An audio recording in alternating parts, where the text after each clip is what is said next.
This is Jonathan Fite, co-founder and CEO of Beyond Lucid Technologies and a consultant with the Brain Trust of Fire and EMS technologists. Thanks for joining me today for a conversation about how mobile medical agencies in the field partner and interoperate across their healthcare ecosystems. In order to purposefully and constructively participate at the table of the future of healthcare, mobile medical professionals need to be able to share their insights and the work that they have done to help a elderly patient who fell on the floor stand tall and confident again, to keeping those who have been afflicted by COVID-19 alive until the virus can pass out of their bodies, to dealing with patients who are putting harmful substances in their bodies that didn't belong there and to which they've become addicted, and to ripping patients out of burning buildings and cars and making sure that they live to see their families again.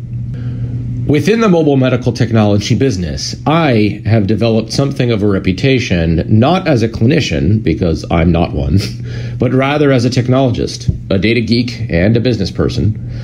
I'm chief executive of the only technology firm in our industry that was founded by two non-clinician MBAs. And once upon a time, still today, even after over a decade, I get challenged with the question, basically, what do I know? Because I've never formally served in the back of an ambulance or on a fire engine. That's true. Although I did get into this business because I joined the United States Army Reserve, a little known fact, on September 11th, 2001. I had been planning and hoping to become a field medic. My MOS was 91 Whiskey, for anyone who knows the military occupational specialty numbers. But unfortunately, Tourette syndrome and the United States military are not comfortable bedfellows. That's probably a story for another time. The fact is, many of the challenges that mobile medical professionals deal with on a daily basis can be addressed in multiple ways. In fact, that is arguably one of the hallmarks of an art like medicine, that there isn't a right way or a wrong way to do things. There is an approved way, there is a risky way, there are algorithms, and there are protocols. Those latter two are particularly designed to lend some science to the art, to determine best practices, and to hopefully replicate what works, while occasionally still leaving room for things to be modified or challenged when the train falls off the tracks. Even the algorithms and protocols, that is to say, need to be bent from time to time. For example, as I record this, just yesterday, the United States Food and Drug Administration approved the use of the first medication to treat COVID-19 under emergency use. The drug wasn't originally designed for this novel coronavirus, quote unquote. After all, something that's novel requires novel thinking. But the rule was bent because it is hoped that the end will justify the means. Data standards, by contrast, are different. They exist precisely to avoid art. They seek to avoid the flexibility that comes with art and its openness to opinion. One might say that their objective is to, in fact, create the objective. That is, to take personal preference out of the equation, so that there is just a handful of ways to get the goal accomplished. Usually there does need to be more than one way to do things because circumstances matter. Say, for example, a piece of software is being run on a computer that's so old that backwards compatibility with previous operating systems is required. You don't necessarily want to have to go backwards forever because that would be a nightmare to support over time. So you pick a duration and go back, say, 2 generations of software, 2 model years, that sort of thing. The purpose of standards is to allow systems to operate by the same sets of rules, on the same playing field, if you will, and therefore to know that a goal can be accomplished basically no matter what. It is the opposite of custom development. And while custom development is generally guaranteed to accomplish the desired task, it is definitely not guaranteed to be resilient to change. In fact, usually the opposite is true. What is custom tends to break. It's inherently fragile, and it can be far harder to repair, restore, or replace. Forget computer software or health IT for a moment. Think of cars instead. Do you think it's easier to get a Ford, Chevy, or Toyota fixed when something breaks, or a one-off supercar manufactured like a legendary piece of art? The latter is couture. It may be beautiful, expensive, desirable. Its demand and is tied to scarcity, and perhaps its value even goes up over time. But at the same time, it is also far more likely to end up sitting in your driveway, unable to move. Or you'll have to pay the artist that created it accordingly to come out and fix your specially designed taillight. In healthcare information technology, the federal government did away with couture technology. That's kind of the perfect word for actually what it was trying to get away from. According to the Office of the National Coordinator of Health IT, in fact, in 2004, President Bush issued an executive order, specifically Executive Order number 13335, forming the Office of the National Coordinator of Healthcare Information Technology, which has since become known simply as the Office of the National Coordinator, or ONC, as one of its executives recently informed me, quote, to provide leadership for the development and nationwide implementation of an interoperable health information technology infrastructure to improve the quality and efficiency of healthcare, end quote. But we really started cooking with gas, as the saying goes, in 2009, when, according to the Centers for Disease Control and Prevention, quote, one of the stated goals of the American Reinvestment and Recovery Act, by the way, more commonly known as the Stimulus Act, enacted by President Barack Obama, is to increase the meaningful use of electronic health record systems among medical providers, end quote. The so-called meaningful use standard, sometimes abbreviated as MU in the literature and in guidance documents, sets out a series of rules and standards, compliance with which can be certified by the federal government. And there was an incentive program for electronic health record companies to meet these standards. If the software developers met the standards and provided the benefits set forth under the MU framework, clinicians would actually be paid to use them.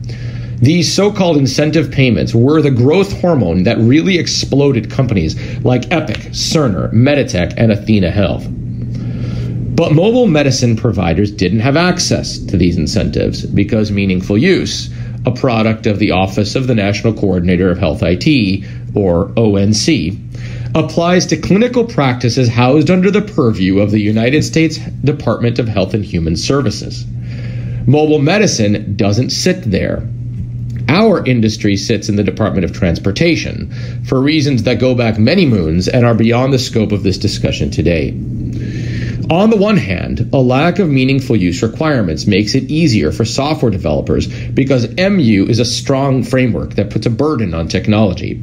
On the other hand, the purpose of the MU framework is to ensure that software is just that, meaningful. And mobile medicine lacks any such controls. But it gets worse. As I pointed out in an article for Becker's Hospital Review from a lifetime ago in 2016, titled, quote, Different Colors of Money, Federal Funding Silos Have Hamstrung the EMS to Hospital Data Continuum, How to Correct the Disjoint, end quote. There is a conflict between the standards coming down from the two federal offices because the reporting incentives of the two offices are misaligned. Being inside the Department of Transportation, the National Highway Traffic Safety Administration, which oversees the National EMS Information System, is oriented by provenance toward logistics, vehicles moving around. By contrast, the data coming out of HHS, and specifically ONC, is oriented toward patient care. The problem, although problem is probably a strong word for it because mobile medical providers do sacred work and do a wonderful job of it in general. But from a technical standpoint, I suppose, the problem is mobile medicine, a broad and overarching name for emergency medical services and medical transportation based in all sorts of organizations, from public ambulance services to private medical transportation and ambulance companies, hospital-affiliated entities that touch the emergency department, to fire departments and special fire protection districts, and most recently, community paramedicine or mobile integrated health programs that are as varied as the many facets of a diamond, do both. They provide patient care and they move around. They usually operate at the patient's side, in the field, under bridges, in basements, outside, basically, of an office setting, which is where the meaningful use-oriented electronic health records were designed to operate.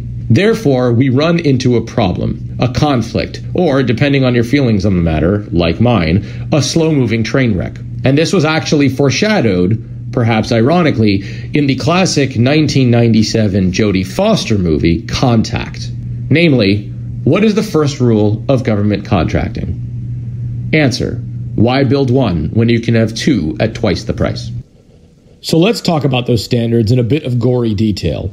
The National EMS Information System, or NEMSIS, version 2 had roughly 250 data points. The new version, version 3, which went into effect as the de facto standard in 2013, has over 500 data points, so it's more than twice as complex. A new iteration, version 3.5, is currently in the works. The problem is that neither of these dot versions, neither NEMSIS version 2 nor version 3, actually interoperates directly with the structure of the electronic health records on the hospital side. And by hospital side, I also mean health information exchanges, doctors' offices, nursing facilities, pharmacies, etc. Those more traditional healthcare record systems use a standard based on Health Level 7, more commonly called HL7, as its backbone. HL7 and NEMSIS are to one another what Mac OS is to Windows, or iOS is to Android, or AC is to DC. Each exists in its own sphere, each has its purpose, and they're separate but not quite equal. Parts that overlap, but they don't fit quite well. Theoretically, it should be possible to turn a circle into a square to fit one into the other's holes, but the technical mechanisms to do so were never made clear. So each side of the patient care handoff, the crew bringing a sorry soul to the emergency department, and the folks on the receiving side trying to figure out what to do next, have languished without interoperability despite the need to share data for many moons. Then, in June 2014, a collaboration comprised of the state of California's EMS authority, American Medical Response, the largest U.S. ambulance company, which at that time had a contract with Contra Costa County, California, and a health information exchange that no longer exists, contacted my tiny, sprightly team of misfits about a desire to share ambulance information with Kaiser Permanente's electronic health record system, which is made by a large and globally known company called Epic. Epic, for its part, states right on its website that, quote, Epic's EHR can consume any valid CCDA or CDA document, period. No qualifiers. It can accept them. It is what it is. It's pretty plain. And then the website goes on to explain how to give it the records.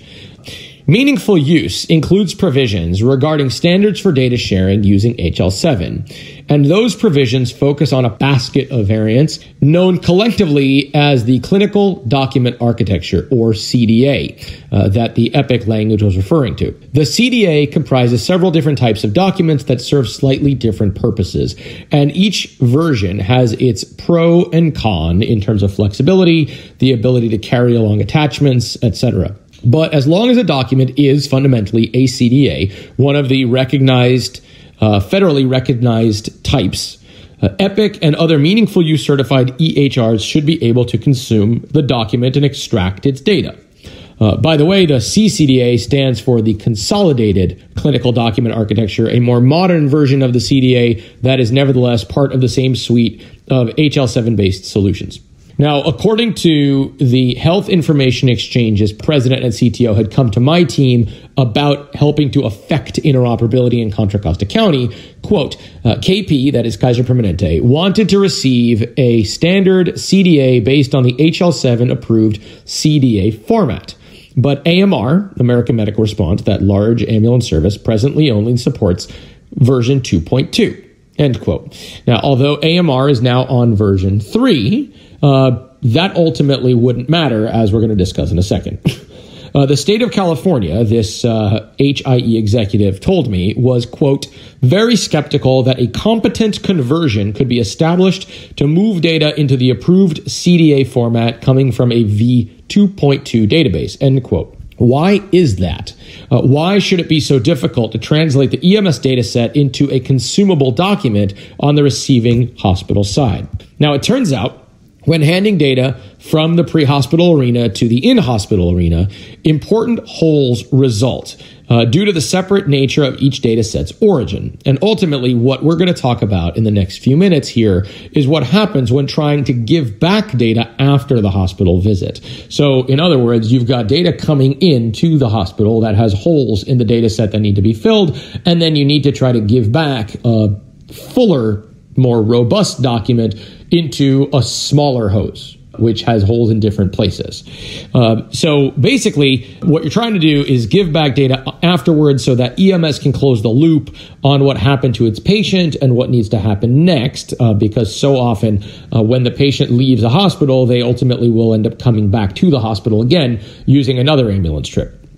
Unfortunately, closing the loop in that way is virtually impossible using the standardized methods that are in the federal basket of documents recognized through most of the care continuum, except for EMS and fire, which exist under the NEMSIS framework. So remember, meaningful use tied to HL7, tied to the CDA, and the CDA, by the way, is an HL7 version 3 construct. Anything HL7 version 2 predates the clinical document architecture. What all of this technical detail is to say is that any person in the fire or EMS technology world who says that their company can simply return data back from an EHR through a standard non-custom interface that is also meaningful use compliant is quite simply full of crap. It's not possible. We're getting there, but the new necessary standards to rip apart the federally standardized documents and share them piecemeal doesn't even become a rule of the road, so to speak, until 2022, in accordance with the 21st Century Cures Act. A set of rules in and of itself phases in over time. So let's get back to the question. The state of California EMS Authority, this large ambulance service, and a health information exchange want to share data with Kaiser Permanente's Epic EHR. They come to my organization to ask how to do it and why is it so difficult. By my estimation, after completing a gap analysis of the NEMSIS mobile medical documentation system, what existed in the ambulance, what exists in a fire vehicle that's doing medical care, and on the receiving side in the hospital, in the nursing facility, in the pharmacy, in the doctor's office, in the clinic. That's the HL7 structured system. And that investigation, by the way, the gap analysis was funded by the California Healthcare Foundation. So grateful to them, of course. I estimate to be around 85%. Pretty substantial overlap because, after all, how many different ways are there to capture names and insurance numbers and blood pressures and whether or not you're taking Tylenol or morphine or you have asthma, right? I mean, there's only so many ways that you can describe those different clinical details that exist, whether you're in an ambulance or you're in an emergency department. But the question and the interesting thing was, what's in those estimated 15%? What is it that needed to be appended to the NEMSIS record in order to make it consumable on the hospital side? And that's where things got really interesting. In that 15%, we found that it basically 3 buckets. So mental health, past encounters, and family history. Again, mental health, past encounters, and family history. This is relevant because it looks at the expansion of healthcare that we're dealing with right now, focused on knowing who patients are when you go out to take care of them. How can you address patients' concerns that exist over time to preempt their need for emergency department visits? How can you have some sense of what might be wrong with them because you understand the clinical context that they came from, because their father was a diabetic and their mother had some other disease that may have passed down genetically, or that they came from a broken home, and so adverse childhood experiences have a known impact on mental health and wellness, and so on and so forth. So by looking at these longitudinal elements which come into current models of the expansion of care, such as the new ET3 program under the Center for Medicare and Medicaid Innovation, if you add those data elements onto the 911 record that exists inside this Nemsys architecture, it turns out you get something consumable. You have to package it right. But nevertheless, what we were able to do once we identified those gaps and defined and identified the standard of that structure under the meaningful use framework, we were able to back build a conversion engine that would append the missing data elements onto the Nemsys file and restructure it into an HL7 document that could be run through a CDA validator, a clinical document architecture validator, using, in our case, the subtype known as the CCD, which stands for Continuity of Care Document. This Continuity of Care Document, the CCD, happens to be one of the oldest of the standard interoperable forms, and although it's not especially flexible in its construction, its age with respect to meaningful use happened to be advantageous to us because it is among the most widely accepted CDA subtypes. And nevertheless, it is still consumable by the meaningful use certified EHRs and HIEs. The reason for this is that not all EHRs update themselves at the same frequency, right? Electronic health records like Epic and Cerner are very expensive. And even doctor office or small practice oriented EHRs like Dr. Chrono and Athena Health can still take substantial work to change in terms of the software and updating it to new standards, and also then from the personnel perspective in terms of training on new systems. So lots of EHR vendors tend to stay relatively static over long periods of time. And in some cases, institutions like the Indian health system basically hasn't updated its electronic health record system in a decade or so. So as long as you are compliant with the earliest of the CDA structures under the meaningful use framework, you can still share data with them. And so that's a very powerful advantage in terms of being able to serve the healthcare community at large, because no matter where you go, as long as the receiving side can handle the standard, you can send them mobile medical data that can be consumed into the electronic health record. The problem is, and this is where things have hit on the rocks of reality or run over the spikes in the parking lot, if we want to use that analogy, in places like California, is that sometimes when you reinvent the wheel, you reinvent it crooked, right? And that happened. When the National EMS Information System Technical Assistance Center, or the NEMSIS TAC for short, posted on its website a document called the CDA-R2, or Clinical Document Architecture Release 2, Implementation Guide for EMS. And this was back around 2015. That document, the CDA-R2 Implementation Guide, supposedly designed for EMS, unfortunately, that document featured a variety of wicked errors that basically resulted in garbage. So we talk about the GIGO problem, or garbage in, garbage out problem. Here was a perfect example of, if you didn't know where all the Easter eggs were in the implementation guide, you basically built yourself a steaming pile of nothing that would work. The error was specific. Some of the key translational codes, known as LOINC, or logical observation identifiers, names and codes, were mismatched. You mismatch those codes, your documents go nowhere. So we brought this fatal error to the attention of the organization that oversees the LOINC codes. That is the Regenstrief Institute at the University of Indiana, in September 2015. And this is what they said, quote, "Thanks for apprising us of these issues. I am forwarding your message to the person who heads our LOINC program. He will be happy to help resolve these issues," end quote. To our knowledge, they never did. And yet, we haven't found them, but companies seem to keep relying on that document. And then they wondered why the data that were supplied using a, quote, HL7 for EMS, end quote, construct refused to flow. EHR manufacturers are starting to notice. In March of 2020, so now we're talking about 5 years after we pointed out the errors in the CDA R2 for EMS to convert Nemsys to HL7, one of the largest health IT companies in the world, one of the largest electronic health record manufacturers in the world, has said that one of the largest EMS documentation systems, which has convinced hospital and public health and regional clients all over the country that it can share data bidirectionally, unfortunately, quote, doesn't yet support our normal kind of CDAs, and it's not on their development roadmap, end quote. So in other words, we meet the standard, except we don't. We can share data, except we can't. And when challenged as to how and when you're going to get with what you've promised, the answer is, we won't be getting there anytime soon. Whoops. That's going to be a problem. But all is not lost.